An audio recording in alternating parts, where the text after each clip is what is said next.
Exclusive. This is Durga. తన మేనల్లుడు క్యాన్సర్తో ప్రాణాలు కోల్పోయాడు. క్యాన్సర్కు కారణం ప్లాస్టిక్ అని తెలిసి ఎంతో బాధపడ్డాడు.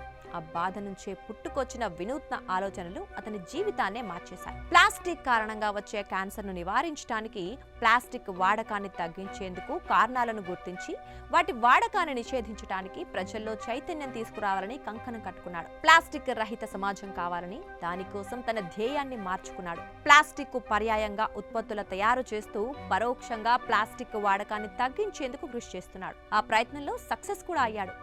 ముజఫర్పూర్ కు చెందిన నాజ్ ఉజైర్ ఇంజనీరింగ్ పూర్తి చేశాడు. మంచి కంపెనీలో ఉద్యోగం చేస్తున్నాడు. సరిగ్గా 5 ఏళ్ల క్రితం అతని మేనల్లుడు క్యాన్సర్తో మరణించాడు. మరణానికి ముందు అతని మేనల్లుడు ఆహారం తినేందుకు ప్లాస్టిక్ సంచులు, ప్లేట్లు అధికంగా వినియోగించేవాడని తెలుసుకొని బాధపడ్డాడు. ప్లాస్టిక్ కారణంగా క్యాన్సర్ లాంటి ప్రమాదకర సమస్యలు వస్తున్నాయని గుర్తించి ప్రజల్లో అవగాహన కల్పించే బాధ్యతలు చేపట్టాడు. నాజ్ తన సురక్షితమైన ఉద్యోగాన్ని వదిలేశాడు. 5 సంవత్సరాలు ప్రయోగాలు చేశాడు. అడ్డంకులు వచ్చినా, ప్రయోగాలు విఫలమైనా తన లక్ష్యాన్ని మార్చుకోలేదు. మరింత మెరుగుపరుచుకున్నాడు. మళ్లీ ప్రయత్నించాడు. చివరికి విజయాన్ని సాధించాడు. ఉద్యోగాన్ని వదిలేసి ఆహార ప్యాకేజింగ్ లో ప్లాస్టిక్ వినియోగాన్ని తగ్గించేందుకు ఉద్యమం చేపట్టాడు. ప్రత్యామ్నాయాలపై దృష్టి సారించాడు. బిహార్ పొలాల్లోకి వెళ్లి సాధారణంగా కాల్చేసిన తర్వాత గాలి కాలుష్యానికి కారణమయ్యే మొక్కజొన్న తొక్కలను సేకరించసాగాడు. పలు రకాలుగా ప్రయోగాలు చేశాడు. ఎట్టకేలకు విజయం సాధించాడు.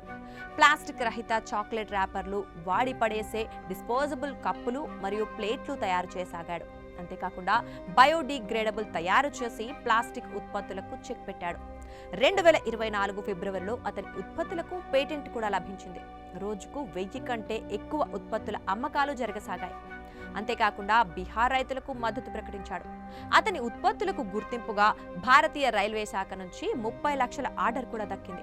ఐఐటి పాట్నా అండ్ బీహార్ ప్రభుత్వాల నుంచి స్టార్టప్ ప్రోగ్రామ్ గా గుర్తింపు దక్కింది. పొలాల్లో వ్యర్థాలను తీసుకుని వేస్ట్ నుంచి బెస్ట్ ఉత్పత్తి చేయసాగాడు. ఇది కేవలం ఆవిష్కరణ కాదు, ఓ ఉద్యమమని అక్కడి అధికారులు అతన్ని కొనియాడుతున్నారు.